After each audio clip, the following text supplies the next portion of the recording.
Good evening and welcome to... So for some of you guys just tuning in right now, I know Musetta Stone already has a lot of articles that deals with rantings and stuff like that. And I know there's a lot of rants that we do, but I would like this video to be talking about things that happen outside of music in hopes of tying it together with music. So I hope you guys enjoy. This first rant article, I'd like to talk about what's been going on at ACAD, or the Alberta College of Art and Design. If you guys don't know what's going on, you guys can click on the links that I've posted below to read a couple of articles, and also click on the link that has the primetime interview. This video is actually a reaction to that interview that I just watched.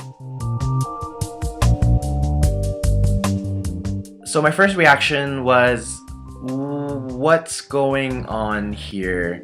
What? If you guys don't know, a student at the ACAD decided to decapitate a chicken and defeather it in the cafeteria of ACAD, sparking a huge outrage and leading to the firing of a longtime professor at the school. So is this intolerance for other people's culture and traditions? Is this just a very conservative-minded group of people that just don't like this kind of thing?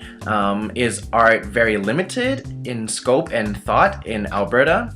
First of all, those train of thoughts, I think, are very damaging. They're very stereotypical, and I don't think people like to be overgeneralized like that. I think there are lots of people in Alberta, in Edmonton, and in that school that are very open-minded, that are very, very mature, intelligent, and wise, and knowledgeable. I think the school is just reacting to a very small portion of outrage, a small group of people who are very, very loud, who are yelling very loud about this being an outrage. Some of people have reacted by saying that by the student doing this form of art in the cafeteria, that it was extremely disgusting because people were eating. But may I remind you that art happens anywhere and everywhere. There is no one space that art happens in. And it's kind of scary if you think about it, because your job security could be gone the next day if one of your students or your employees or your coworkers or your colleagues decides to do something stupid and the authorities found out that you were part of it. That just boggles my mind. There's a lot of buzz when it comes to ACAD and ethics right now, and personally, as a musician, I don't think that art should be bound by ethics.